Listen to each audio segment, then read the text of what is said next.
What's going on, guys? So today I'm very happy to share that I finally got one. The Benchmade Model 87 Balisong.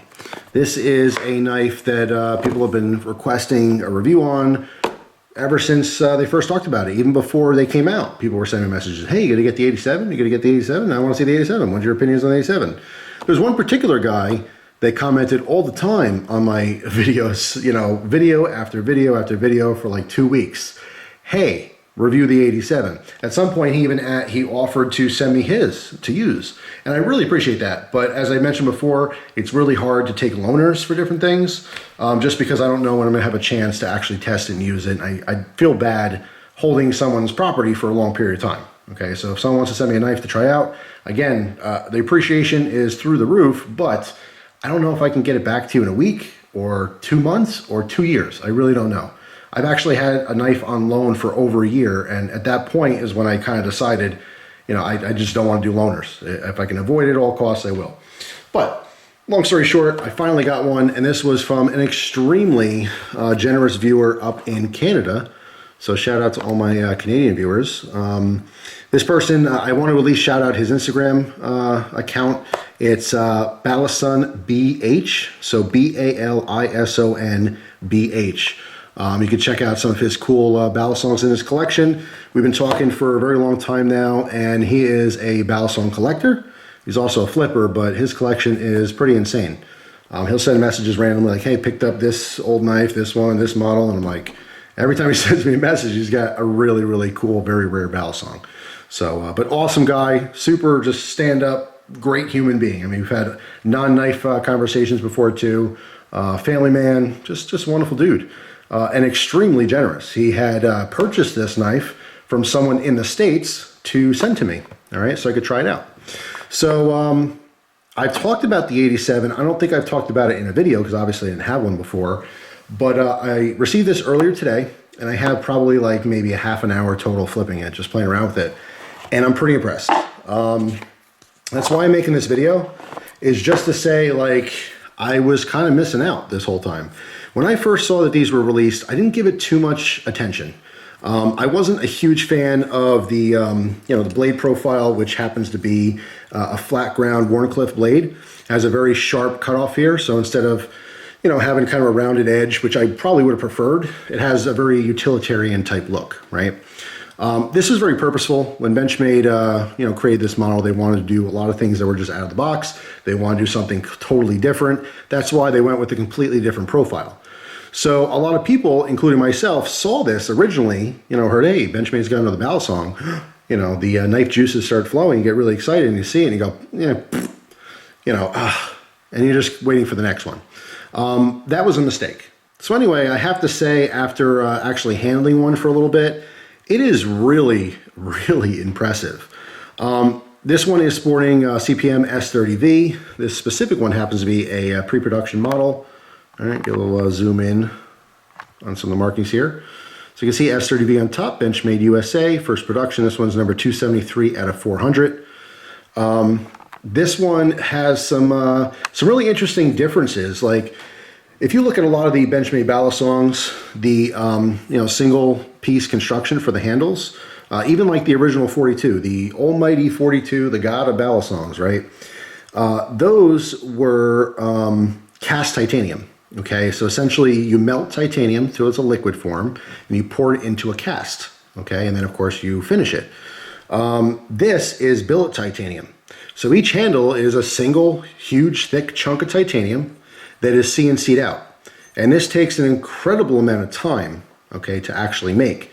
And I actually revisited an old BladeHQ knife banter episode where Ben was talking to some of the guys from Benchmade about this, and they were saying how the machine time is ridiculous. It takes like an hour on the CNC per handle. That's 2 hours of CNC work on the handles alone on one of these knives. So you can imagine the processing here. Not to mention, you know, when you're using a CNC, the different parts that wear down, you're cutting an extremely hard material like titanium. You know, so the reason I'm mentioning all this is because that's what reflects on the price, okay? These, I think MSRP was $600, all right? The actual sale price is $550, so you can find these for about $550 brand new. which is very expensive. And that was a huge critique. So Benchmade dropped this.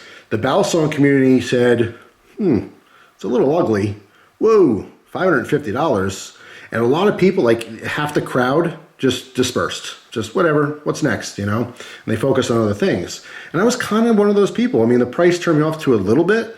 I knew, you know, Balisongs are expensive. High quality Balisongs are just, you know, very expensive, hands down, any of them. You know, but I just, because of the blade profile, I was just a little turned off to it, right?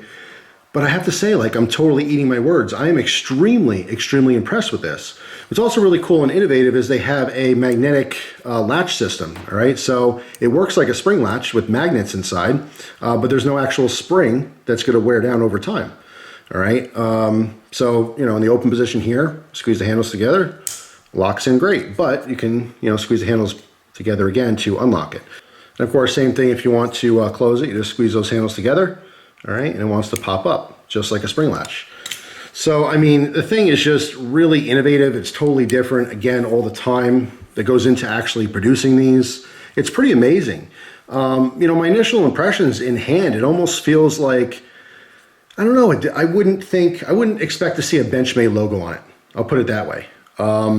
It's just kind of like industrial looking. It's totally outside the box. It's totally different from what I would expect from Benchmade. In fact, if this did not have the logo on there, if it was rubbed off and some other logo was slapped on there, I might believe it, you know? So there, I have to actually focus in on it to, again, remind myself that this is made by Benchmade, because it just, everything about it seems different. It's totally off the beaten path of what you're used to seeing from Benchmade. I think that was the whole point of this project, is to make something completely different.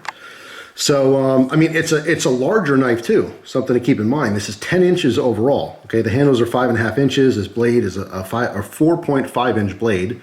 Again, that CPM S30V is ridiculously sharp. It does come to a very fine point, all right? So this is not a very forgiving Balisong. When you mess up and you cut yourself, you will really cut yourself.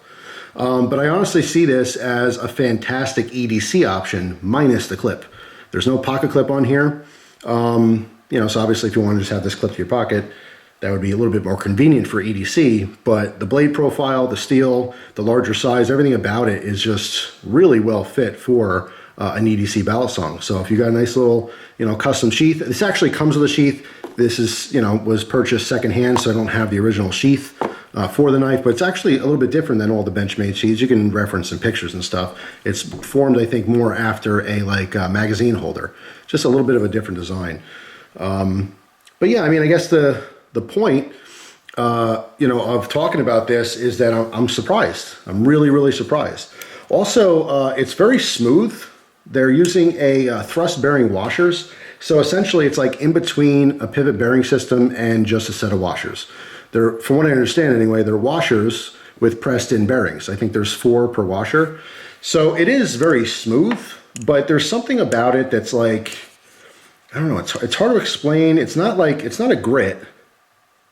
It's just, you feel like a little bit of friction. I mean, in comparison to, let's say, another Balisong you guys will see soon.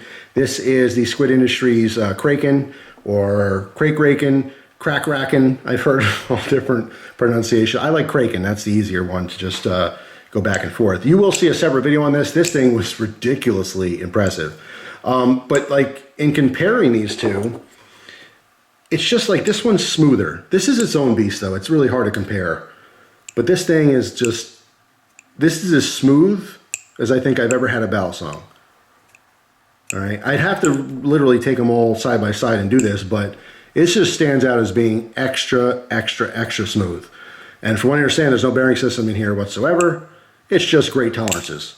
All right, that's a whole separate thing, but I wanted to kind of compare it to, because that's the other Balisong that's been floating around my desk lately. And in flipping this and holding this, you feel like a little bit more resistance on this one. Like I said, it's totally smooth. It's hard to really explain this because it sounds like it's not smooth. It is really smooth. It's just in comparing it to this one, it's not as smooth as this. But I think it's totally adequate. I guess that's the point I'm getting to here. But yeah, wow, what a fantastic Balisong. So like I said, I totally eat my words. If you were ever interested in this particular model, the 87 is certainly worth looking into. Not just for flipping. I mean, it is larger, you know, and like I said, some people, depending on your flipping style, depending on how advanced of a flipper you are, you may like things about this or dislike things about this. It is very expensive, but I have to say, just like every other Benchmade Balisong, it is going to rise in value with time. It's just how it is. So if you're, you know, a collector, it's worth it. I'll say that for sure. If you're going to be flipping it every day, yeah, it's worth it, $550. But if you're kind of interested in a Balisong, obviously you don't want to spend $550 to have something that's going to sit in a drawer. But I'm just here basically to say that even if you think the blade is a little bit on the ugly side, it's a really, really nice, high quality Balisong.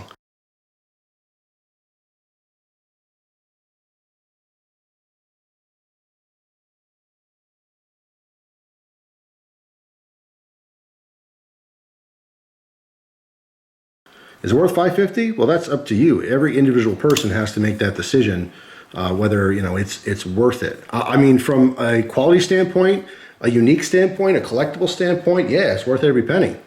A flippable standpoint, well, unfortunately these days I'm more into using my Balisongs as opposed to flipping. You know, one day when I finally upgrade my equipment and stuff, I might do some more Balisong tutorials, but not against the whole thing. I still have a finger injury, so it's a little uncomfortable to flip. You know, plus I'm kind of behind, to be honest. I'm way behind. I do see some guys flipping and stuff, and girls. God, there's a ton of girls that are into the flipping scene now, and they're light years ahead of what I do, or what I'm capable of. Extremely impressive these days, and so many people into the hobby. But again, my focus these days is a little bit less on, you know, manipulation and flipping and all that kind of stuff, balance and all those things, and a little bit more on utility. This is fantastic. That is amazing blade steel, a very utilitarian style Wharncliffe blade. You can really get a lot of work done with this. All right, and don't forget, you know, just because it's a Balisong, you don't have to be, you know, a crazy flipper. All you have to do is a simple opening and closing. All right, simple opening and closing. You have the strongest folding knife in the world, really.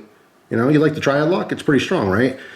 In order for this lock to fail, your handles have to break. Billet titanium, probably not gonna break. Your wrist will probably break before you put enough pressure on this. Well, I guess the blade would break before the handles would ever break. All right, but, you know, simply put, the Balisong design is extremely, extremely strong as far as a folding knife is concerned, you know, and its durability. You would literally have to have the blade break for this lock to fail because you're holding it in your hand. There's no way this is going to accidentally close. So yeah, something to keep in mind if you're actually using these things and not just flipping them or collecting them. But really, really cool. Again, shout out. I'm going to say his name, hopefully. I mean, he kind of gave me like an okay, you know, on shouting him out a little bit, but you know, he's not looking for credit. He just wanted to see what I thought about this, and he's just genuinely a really nice friend. So my overall message here is I was wrong about the Benchmade Model 87, and I have to say now I'm a huge fan. For all the things mentioned, the innovation, the uniqueness, and unfortunately sometimes when you make something that's unique, people either love it or hate it. But I have to say, I'm loving it now. I really didn't like it before because I didn't have one. And I think a ton of people, and I know this for a fact, a ton of people comment on things and say, ooh, that's ugly, or ooh, that's crap. And not just knives. You could say it's a, you know, some car, someone get a brand new Corvette, and some guy out there is like, ugh, what an ugly car, Corvette. Why don't you get a Porsche? Why don't you get a Mercedes? Why don't you get this or that? Everyone has an opinion, of course. And I'm still gonna say it's kind of ugly. But the quality is definitely there.